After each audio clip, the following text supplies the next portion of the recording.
Бәріне сәлем. Бүгін бізде Critical Thinking'тің бірінші теория сабағы. Осы сабақта біз Best Express the Main Conclusion тақырыбына шолу жасайтын боламыз. Бірақ сабақты бастамай тұрып, мен сіздерге бір-екі зат айтып кеткім келіп тұр. Біріншісі, Best Express the Main Conclusion бізде нуэттегі ең оңай сұрақ типтері болғанымен ең маңызды skill, the most important skill.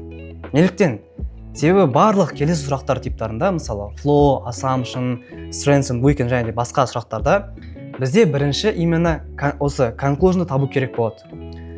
Сондықтан бұл және сол conclusion тауып, ары қарай сонымен жұмыс жасау керек. Сол үшін де бұл бізде ең маңызды skill. Және де екінші мәселе, нуэттің ойлауы біздің ойлауымызбен бірдей болмайды. Неге? Себебі мына Critical Thinking'тің тексттары, аргументтарының барлық структурасы бізге жаңадан келген. Яғни біз оны бұрын көрмедік. Неге? Себебі біздің мектеп бағдарламаларында бұл қарастырылмаған. Сол үшін басында сіздерге осы тексттар түсіну, структураны түсіну, неге осы жауап дұрыс, неге осы жауап қате, соның барлығын түсіну басында қиынырақ болуы мүмкін. Бірақ сіздер уайымдамаңыздар. Себебі біз осы курс барысында барлық осы сұрақтар типтарын өтіп, соларды қалай шешу керектігін үйренетін боламыз. Ал ендеше сабағымызды бастайық. Осы сабақта біз аргумент деген не деген сұраққа жауап беретін боламыз. Және де main conclusion'ды табуды үйренеміз, аргументтегі барлық маңызды компоненттерді үйренеміз, және осы best express the main conclusion сұрақтарын барлығынан да тез қалай step by step гайдпен шығаратынды үйренеміз. Кеттік. Аргумент деген не? Аргумент дегеніміз бізде ол бір мәтін. Сол мәтінде бізде conclusion, яғни автордың басты идеясы, және де reason бар. Сол басты идеяны қолдайтын бір statement, яғни дәлелдер. Бізде аргумент жақсы аргумент болып саналады. Егер біздің жаңағы автордың идеясы, басты идеясы, conclusion, осы reasonдардан шықса, яғни екеуінің арасында бір байланыс болса. Және де осыдан бізде не шығады? Егер біз reasondарды қабылдасақ, яғни reasondарды дұрыс деп санасақ, және де бізге осы дәлелдердің reasondарды сендірсе, сол дұрыс екеніне, біз онда осы conclusionға да сену қажетпіз. То есть conclusion'ды да қабылдау керек боламыз. Бір қысқа пример, мысал келтірейік. I love playing football because it not only brings me joy, but also allows me to bond with my friends and create lasting memories. Енді қазір осы текстті оқыдық. Сіздердің ойларыңызша бұл жерде автордың басты идеясы неде? Ол әрине I love playing football. Яғни автор бізге осы мәтінмен оның футболды жақсы көретін айтқысы келді. Яғни мына мәтіннің полностью бізде барлық мақсаты осы бізге футболды жақсы көретін білдіру болды. Ал қалған мына reasonдар because, joy, bond, lasting memories, оның барлығы дәлелдер. Яғни мысалы қарайық, ойланып көрейік, бізде алдымызда екі адам тұр, иә? Біреуі үйстейді бізге. Жай ғана I love playing football дейді. Ал екіншісі болса I love playing football because it not only brings me joy, but also allows me to bond. Яғни бізге бір дәлелдер беріп жатыр. Неліктен ол футболды жақсы көретініне. Енді осылай бізге екі адам келіп тұрса, бізге жаңағы екінші дәлелдер берген адамға сену оңайырақ болады. Өйткені оның дәлелдері бар. Яғни бір сол айтқан стейтментті қолдайтын бір басқа қосымша бір стейтменттер бар. Сондықтан оның айтқаны бізге көбірек сеніңкірек болады. Бұл мысалдан біз нені түсінеміз? Reason бізде осы conclusion'ды қолдайтын бір дәлел.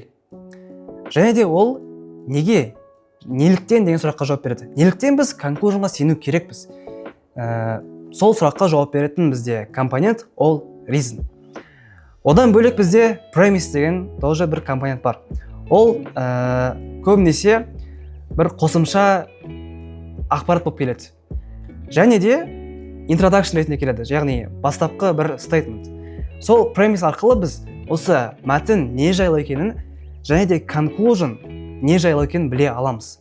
Яғни қараңыздар, reason бізде егер conclusion тікелей қолдаса, яғни неліктен деген сұраққа жауап берсе, premise бізде indirectly, яғни қосалқы түрде көмектеседі. Одан бөлек бізде позиция бар, автордың позициясы. Яғни әрбір мәтінде автордың басты позициясы болады. Біріншісі ол автор осы идеяны қолдайды. Немесе екіншісі оған қарсы келеді. Одан бөлек үшінші ол нейтральная позиция. Яғни ешқайсысын қолдамайды, өзінің бөлек бір нейтральності ұстайды. Осындай үш позиция бар. Бұл позицияны білу бізде осы main conclusion табуға көмектеседі. Келесі мәселе ол main conclusion типтері. Яғни бізде main conclusion үш басты типі болады. Біріншісі ол persuading something, яғни біреуге бір информацияны дәлелдеу, яғни оған жеткізу, түсіндіру, оны сеніндіру соған. Екіншісі establish information, яғни бір информацияны жай жеткізу. Ал үшіншісі болса call for an action, бір іске шақыру. Осы main conclusion типтарын жақсырақ түсіну үшін тағы бір мысал көрейік. Қазір сіздер осы видео сабақты паузаға қойып, текстті оқып, осы жерде автордың маңызды идеясы неде, басты идеясы неде, яғни осы мәтіннің conclusion неде екенін тауып көріңіздер. Текст оқып бітсек, талдау жасайық. Reading regularly has numerous benefits for cognitive development. Studies have shown that consistent reading enhances vocabulary, improves focus, and stimulates the brain, keeping it active and engaged. Текст бізде не дейді? Кітапты оқу біздің cognitive developmentқа, яғни осы мидың қабілеттерінің дамуына жақсы әсерін береді.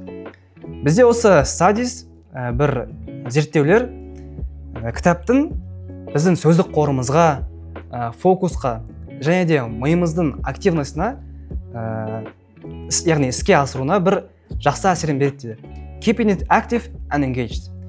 Additionally, яғни тағы да it encourages empathy by exposing readers to diverse perspectives.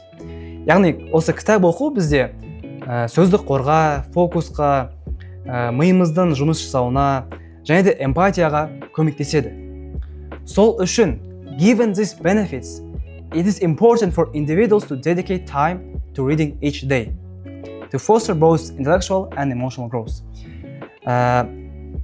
Яғни осы текстің бізде main conclusion, яғни автордың басты идеясы, ол адамдар, individuals, should dedicate time to reading each day. Яғни адамдар бізде кітапты оқығаны дұрыс. Және де оған бізде дәлел, reason. Өйткені ол бізде осы біздің cognitive and emotional developmentқа жақсы әсерін береді. Яғни біздің эмоционал түрде және де миымыздың дамуына жақсы әсерін береді. Сол үшін, therefore, so, individuals should dedicate time.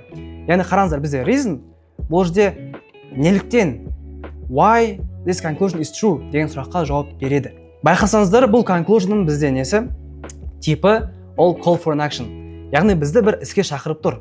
Individuals should dedicate time. Адамдар кітап оқуы керек. Бұдан біз не түсінеміз? Main conclusion, бәріміз білеміз. Автордың айтқысы келген бір басты идеясы. What author intended to say. Және де ол бізде барлық жерде кездесе алады. Мәтіннің басында, аяғында, немесе тіпті ортасында да. Және де бізде осы indicating phrases деген бар. Ол біздің мысалы indicating phrases of conclusion және де reason. Ол бізде бір флажоктар секілді. Осы біз фразаларды көрсек, онда содан кейінгі келген statementті, яғни бір сөйлемді, біз conclusion немесе reason деп ойлауымыз мүмкін.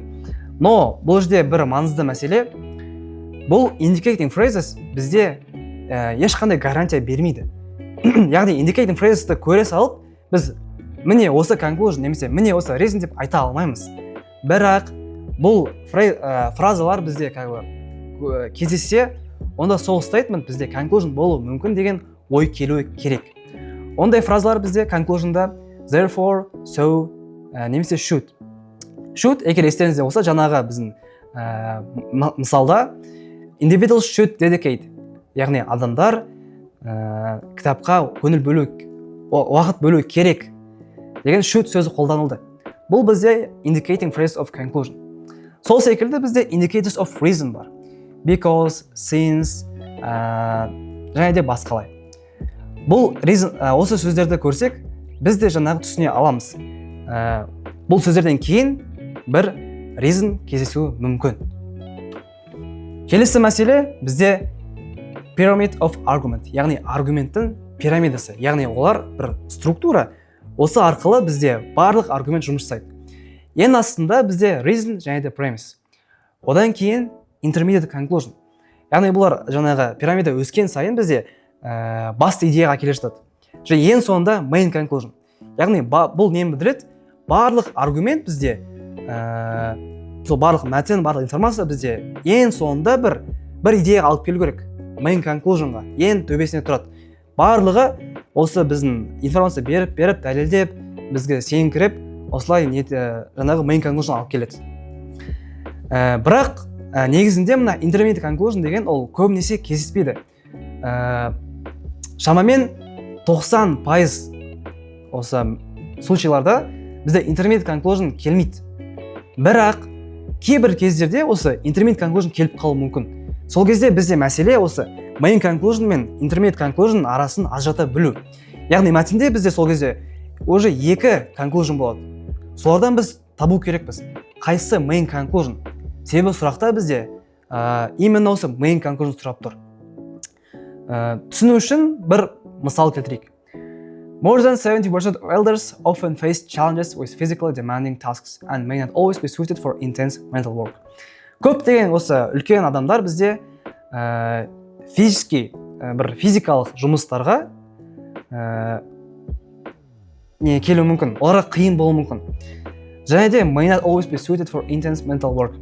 Яғни оларға осы физикалық жұмыстарда және де бір ментальный жұмыстарда қиынға соғуы мүмкін. They need to rest more and are much effective. Яғни олар көбірек демалу керек, және де бір көп эффективный емес. Instead of them, we should hire more younger people. Олардың орнына біз жастарды алайық жұмысқа.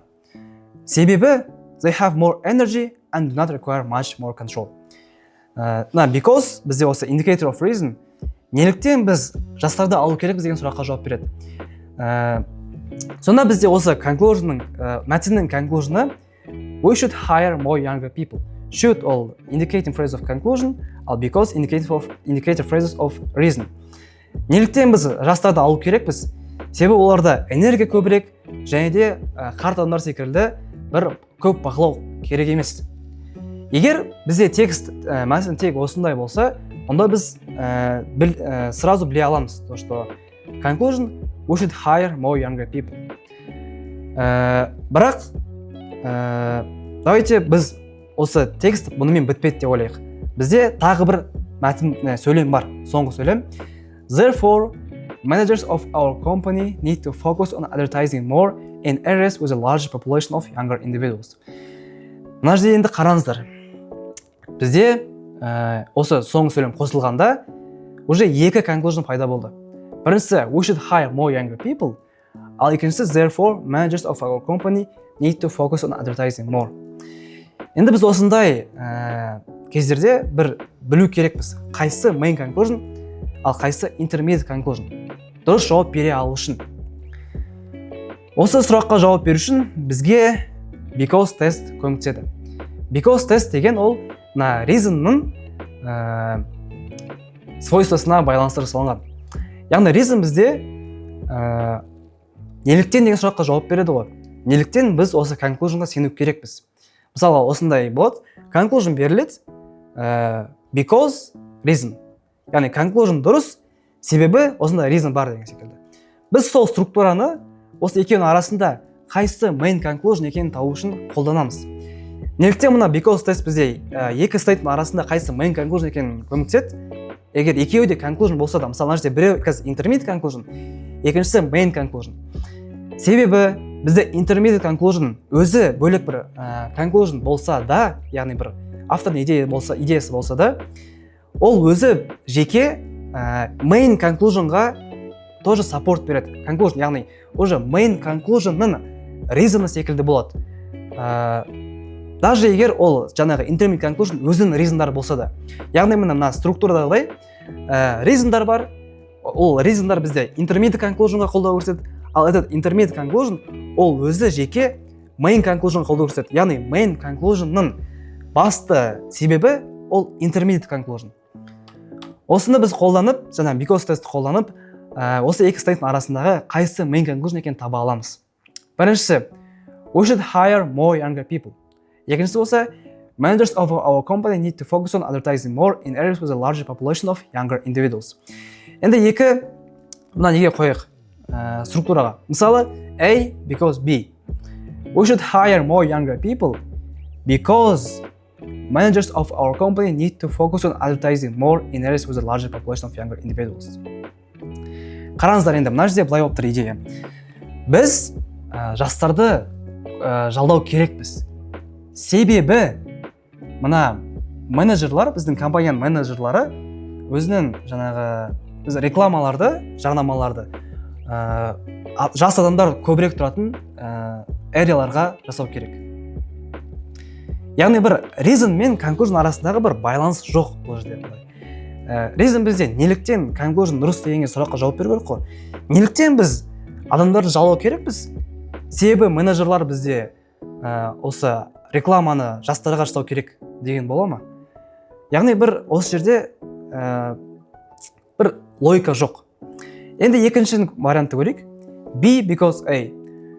Managers of our company need to focus on advertising more in areas with a larger population because we should hire more younger people. Енді қараңыздар, мына жерде уже бізде бір байланыс бар. Яғни менеджерлар рекламаны осы көп жастар тұратын жерге жасау керек. Себебі бізге жастарды жұмысқа алу керек болып тұр. Сонда қараңыздар, бізде мына осы екінші варианттан не көре аламыз? То, что біздің осы B statement'ы main conclusion. Себебі мына A statement бізде өзі жеке осы B statement'қа support жасайды, яғни қолдау көрсетіп тұр. Неге біз менеджерлар осы рекламаны сол жаққа жасау керек? Өйткені бізге жастарды жұмысқа алу керек.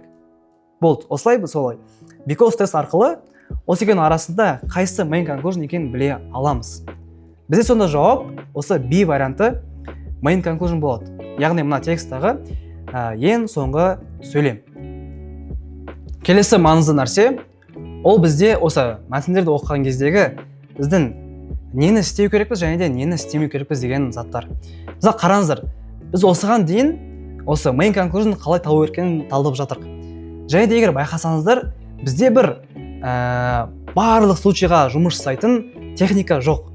Яғни бір осы істі жаса және тек сол істі жасап қана main conclusion таба аласың деген бір сөз жоқ. Яғни біз көп деген бір техникаларды қолданып, солай ғана main conclusion таба аламыз. Сондай бір техникалармен істеу керек істердің бірі ол identify the purpose. Яғни текстті оқыған кезде біз автор осы текстті не үшін жазды деген сұраққа жауап бере алу керекпіз. Ол немесе бір затты түсіндіру мүмкін, немесе біреумен бір сөзге келу мүмкін. Мысалы бір айтады, осындай проблема бар, бұл проблеманы басқалар осылай көреді, бірақ мен былай көрем деген секілді осылай аргу жасау мүмкін. Немесе бізді бір затқа persuade, яғни убеждать ету мүмкін. Немесе вообще describe a problem or solution. Яғни бір осындай purpose-тар болады. Сол purpose-тарды біз білу арқылы main conclusion типтарын біле аламыз. Бұл біздің main conclusion типін білсек, уже соны табу оңайырақ болады. Екіншісі ignore the details. Яғни бұл уже істемеу керек нәрсе. Детальдарға көп көңіл бөлмеу керекпіз. Мысалы, мына біздің мәтінде more than 70% of elders. Яғни 70%-дан астам қарт адамдар деп айтады да. Осы more than 70% деген бізде мүлдем керек емес, бұл уже деталь. Бұған көңіл аудару қажет емес. Бізге осы bird's eye view деген болады. Мысалы, жаңағы мәтіннің былай төбесінен қарап тұрған секілді общий бүткіл толық картинаны қарау керекпіз. Тек бір детальдарға ғана емес, толық картинаны қарап, идеялар бір-бірімен қалай жұмыс жасап жатыр, қай идея қайсыған қолдау көрсетеді, соны табу керекпіз. Үшіншісі, summarize in one sentence. Мына қараңыздар, critical thinking ол бізде critical thinking деген ол жаңағы сыни ойлау ғой. Яғни біз текстті анализ жасаймыз. Бірақ текстті анализ жасау үшін бізге текстті түсіну керек, мәтінді бір түсіну керек. Сол түсінуге бізге көмектесетін нәрсе ол осы summarize in one sentence техникасы. Яғни біз текстті оқимыз, бір 4-5 сөйлемдік, соны бір сөйлемге қысқартып көреміз. Мысалы, біздің соңғы примерда біз осы summarize in one sentence қалай жасай аламыз? Қарт адамдар жұмысқа қолайсыз, сондықтан біз жастарды жалдайық. Сондықтан, яғни және де сол үшін менеджерлар рекламаны көбірек жастарға жасасын. Осылай біз қысқарта аламыз. Барлық they need to rest more because they have more energy. Оның барлығы бізде уже жаңағы көп немес, басты детальдар емес. Бізге осы ең маңызды reason және де жаңағы intermediate conclusion соларды бір қарап бір қысқаша түрде келтіре алу керекпіз. Егер біз солай істей алсақ, онда осы мәтінді толық түсіндік деген сөз. Сол мәтінді толық түсінген соң ғана біз уже анализ жасай аламыз. Тағы бір айта кететін жайт, ол flow of an argument. Яғни біздің мәтіннің осы идеялардың беріп жатқан бір потогы. То есть бір определенный бір идеялар, мысалы осы направлениеде кетіп барады, осы бағытта кетіп барады да, бұлай бұрылып кетуі мүмкін, немесе солай бір осы потокқа бір көңіл бөлу керекпіз. Бұның маңыздылығын түсіну үшін бір мысалды көрейік. Қазір сіздер осы видеосабаққа пауза қойып, тексті оқып, автордың главный идеясын тауып көріңіздер, масты идеясын. Және көңіл бөлу керек зат, ол қай жерде автордың бір осы потогы өзгерді, басқа бағытқа кетті. Соны тоже тауып көріңіздер.